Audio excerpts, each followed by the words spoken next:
നവജാത ശിശുവിനെ ഉപേക്ഷിച്ച ചാത്തന്നൂർ കല്ലുവാതുക്കൽ രേഷ്മയെ കൊല്ലം അഡീഷണൽ ജില്ലാ കോടതി 10 വർഷം കഠിന തടവിന് ശിക്ഷിച്ചു. 50,000 രൂപ പിഴയും കൂടെ അടയ്ക്കണമെന്ന് കൊല്ലം അഡീഷണൽ സെഷൻസ് കോടതി ജഡ്ജ് PN വിനോദിൻ്റെ ശിക്ഷാവധിയാണ് ഇന്നലെ പുറത്തു വന്നത്. Special prosecutor Sisin G Mundakkan ആയിരുന്നു. അവിടുത്തെ ചാത്തന്നൂർ CI അന്ന് സതി എന്ന വ്യക്തിയാണെന്ന് എൻ്റെ ഒരു ഓർമ്മ. ആ കേസിനെ സംബന്ധിച്ച് അന്ന് തുടക്കത്തിലെ ചില സംശയങ്ങളുണ്ടായിരുന്നു. ഒരു നവജാത ശിശുവിനെ കല്ലുവാതുക്കൽ പേഴുവിള വീട്ടിലെ രേഷ്മയുടെ വീടിൻ്റെ അടുത്ത് കരിയിലേക്ക് കിടന്ന് കിട്ടി. ആ കൊച്ചിൻ്റെ പുക്കിൽക്കൊടി പോലും മുറിച്ചിട്ടുണ്ടായിരുന്നില്ല. അതിനെ അവിടെ ഉറുമ്പരിച്ചു. അവിടെ ആ കുട്ടിയുടെ വായിലും ചുറ്റും ശ്വാസോച്ഛ്വാസത്തിൽ വരെ പോസ്റ്റ്മോർട്ടത്തിൽ പിന്നീട് അവിടുത്തെ കരിയില വരെ പോയിരുന്നു. വളരെ ക്രൂരമായ നിഷ്ഠൂരമായ ഒരു പ്രവൃത്തിയാണ് ആ മനുഷ്യക്കൊച്ചിൻ്റെ അടുത്ത് അതിൻ്റെ അമ്മ കാണിച്ചത്. അത് രേഷ്മ അന്ന് 22 വയസ്സേ പ്രായമുള്ളൂ. അവരുടെ ഭർത്താവ് അദ്ദേഹത്തെ വിഷ്ണു ജോലിക്കാരനാണ്. ഇവർ തമ്മിൽ സ്വല്പ പൊരുത്തക്കേടുകൾ ഉണ്ടായിരിക്കാം. ഭർത്താവിൻ്റെ സഹോദരൻ്റെ ഭാര്യയാണ് ആര്യ. ആര്യയും അവരുടെ ബന്ധു ശ്രുതി എന്ന ഗ്രീഷ്മയും കൂടെ ചേർന്ന് ഈ രേഷ്മയെ പറ്റിക്കാനായിട്ട് ഒരു ഫേസ്ബുക്ക് തുടങ്ങി.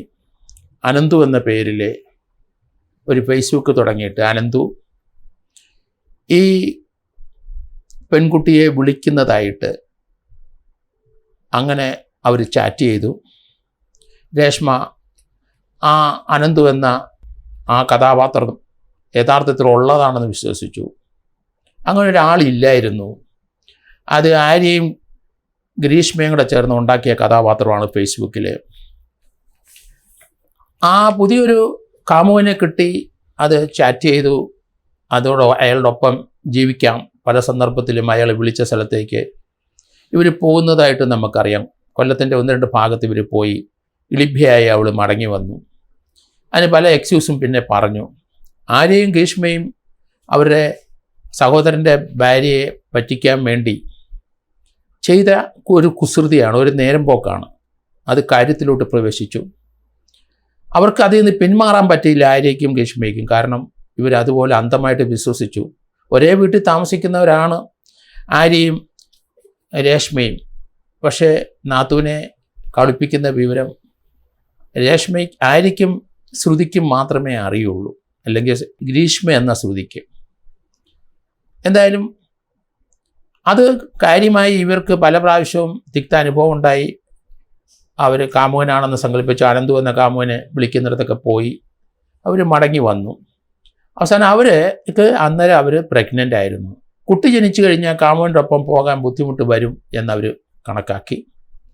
കുട്ടി പ്രഗ്നൻ്റ് ആയ വിവരം അറിയിച്ചില്ല, വെളിയിലോട്ട് മിണ്ടിയില്ല. 1-2 വർഷം ഈ ചാറ്റ് തുടർന്നു. വീട്ടിൽ രഹസ്യമായി ആ വീട്ടുകാരറിയാതെ അവർ പ്രസവിച്ചു. പ്രസവിച്ച ഉടനെ കുട്ടിയെ പൊക്കിക്കൊടി പോലും മുറിക്കാതെ ആ കുട്ടിയെ അവർ ആ കരിയിലെ കൂട്ടത്തിൽ ഉപേക്ഷിച്ചിട്ട് പൊക്കളഞ്ഞു. അത് 2-3 ദിവസങ്ങൾ കുട്ടിയെ ഏതായാലും അതിൻ്റെ അടുത്തൂടെ പോയൊരു ആരോ അത് കണ്ടു. കുട്ടിയുടെ ഞെരങ്ങിച്ചൊക്കെ ഇട്ടു, പോലീസിനെ അറിയിച്ചു. ചാത്തന്നൂർ CI സതിയും പാർട്ടികളും അവിടെ വന്ന് കുട്ടിയെ കസ്റ്റഡിയിലെടുത്തു. ഈ കുഞ്ഞിനെ അവിടുത്തെ ഹോസ്പിറ്റലിൽ കൊണ്ടുപോയി. പിന്നീട് ആ കൊച്ച് മരിക്കുകയുണ്ടായി. ഇപ്പോഴത്തെ ശിക്ഷ 10 വർഷം കഠിന തടവാണ്. കാരണം ഇവരെ പറ്റിച്ച ആര്യയും ഗ്രീഷ്മയും അന്നത്തെ ചാത്തന്നൂർ സർക്കിൾ ഇൻസ്പെക്ടർ വിളിച്ചു. ഇവരെ ചോദ്യം ചെയ്യാനായിട്ട് അവർ വരാൻ പറഞ്ഞു. ഏതായാലും കുട്ടി മരിച്ചപ്പോൾ കുട്ടിയുടെ DNA അവർ കണ്ടെത്തി. ആ DNA അടിസ്ഥാനത്തിൽ ആര്യയുടെ കുട്ടിയാണെന്നും പോലീസ് കൺക്ലൂസീവായ പ്രൂഫ് കണ്ടെത്തിക്കഴിഞ്ഞു. ഇതിനെ സംബന്ധിച്ച് ഇതൊരു ഫേസ്ബുക്കിൽ ഇങ്ങനെ ഒരു കഥാപാത്രത്തെ സൃഷ്ടിച്ച് ഇവരെ പറ്റിച്ചതാണെന്ന് മനസ്സിലായെന്ന് പോലീസിന് സംശയം തോന്നിയപ്പോൾ പോലീസ് ആര്യയും ഗ്രീഷ്മയും ചോദ്യം ചെയ്യാൻ ചാത്തന്നൂർ പോലീസ് സ്റ്റേഷനിൽ വിളിച്ചു.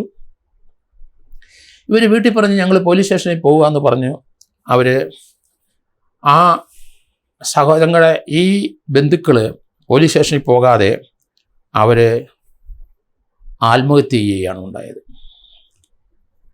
ഇത്തിക്കര ആറ്റിലെ ഈ 2 സ്ത്രീകളുടെ മൃതദേഹം, ഇവർക്ക് 21-25 വയസ്സേ ഉള്ളൂ. ഒരാൾക്ക് ആര്യയ്ക്ക് ഒരു കുട്ടിയുണ്ട്, ഒരു 4 വയസ്സുകാരി കുട്ടിയെ. അത് അമ്മയെ ഏൽപ്പിച്ചിട്ട് സഹോദരൻ കല്ലുവാതുക്കൽ മേവനംകോണം തച്ചോട്ട് വീട്ടിൽ രഞ്ജിത്തിൻ്റെ ഭാര്യയാണ് ആര്യ.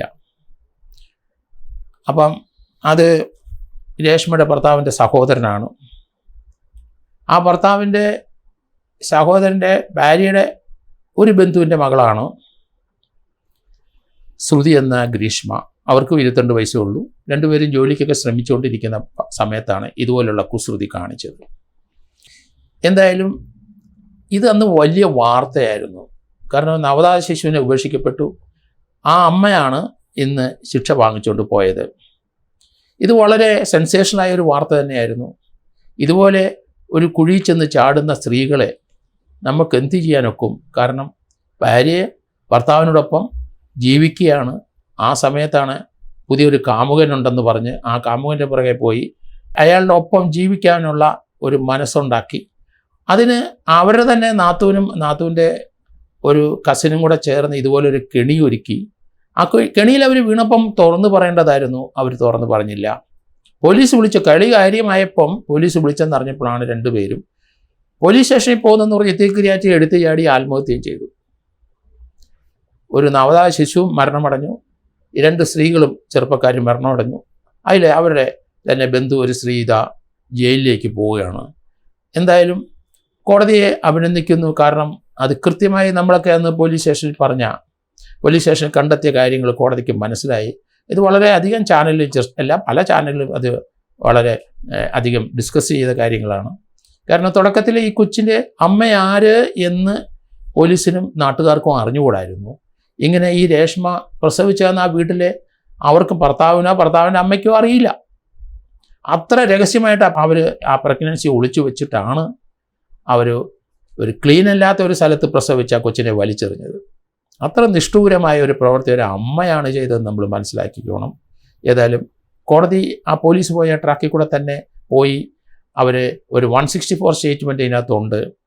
ഈ മരണപ്പെട്ട ആര്യയും അതുപോലെ ശ്രുതിയും അവരുടെ സുഹൃത്ത് ഒരാളുണ്ടായിരുന്നു. അയാളോട് അവർ ഈ വിവരങ്ങൾ പറഞ്ഞു, ഞങ്ങളൊരാളെ ഇങ്ങനെ പറ്റിച്ചുകൊണ്ടിരിക്കുകയാണ്. അങ്ങനെ പറഞ്ഞ വിവരങ്ങൾ അയാൾക്കറിയാം. അത് പോലീസ് 164 സ്റ്റേറ്റ്മെൻറ്റായിട്ട് അയാൾ റെക്കോർഡ് ചെയ്തു. അതോടുകൂടിയാണ് ഈ സ്ത്രീകൾ ആത്മഹത്യയിലേക്ക് പോയത്. പിടി വീണു. തങ്ങളും ഇതുപോലെ ജയിലിൽ കിടക്കേണ്ടി വരും. തങ്ങളുടെ ജീവിതം, അന്തസ്സ്, കുടുംബം, ഒരാളുടെ കുട്ടി എല്ലാം ഒരു നിമിഷം കൊണ്ട് അപ്രത്യക്ഷമാകും എന്നവർക്ക് മനസ്സിലായി. അവർ 2 പേരും ആ നിസ്സാര കളി അത് കാര്യമായപ്പം അവർ ആത്മഹത്യയിലേക്ക് പോയ ചരിത്രം. ഇതുപോലെയുള്ള തട്ടിപ്പും വെട്ടിപ്പും രസകരമായ കാര്യങ്ങളാണെന്ന് വിചാരിച്ചൊന്നും ആരും ഇങ്ങനെയുള്ള കൃത്യങ്ങളൊന്നും ഒരിക്കലും ചെയ്യരുത്. ധാരാളം പേര് നമുക്കറിയാം സോഷ്യൽ മീഡിയയിലൊക്കെ പലരുടെയും പേര് വെച്ച് കള്ളപ്പേരിലൊക്കെ ചില ആൾക്കാരെക്കെതിരായിട്ടുള്ള മോശമായ പദങ്ങളും ഒക്കെ നടത്തുന്നുണ്ട്. അതുകൊണ്ട് ഇപ്പം തന്നെ നമുക്ക് ഈ നമ്മുടെ മേപ്പാടി പഞ്ചായത്തിലെ ആ ദുരന്തം അതേപ്പറ്റി കളിയാക്കിയേക്കും പറഞ്ഞ 2-3 ചാനൽ 2-3 ഫേസ്ബുക്കിലും അവിടെയൊക്കെ വാർത്തകൾ ചിലരിട്ടു. ആ ഇട്ടയാളുടെ ഫോട്ടോ അയാളല്ല ഇട്ടതെന്ന് ഇപ്പം മനസ്സിലാകുന്നു.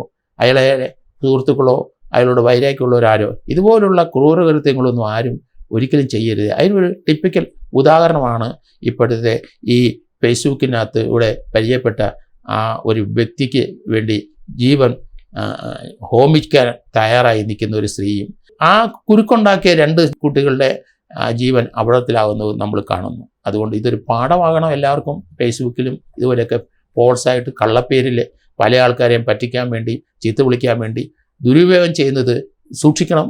പിടി വീഴും എന്ന് നിങ്ങൾ കരുതിക്കോളൂ.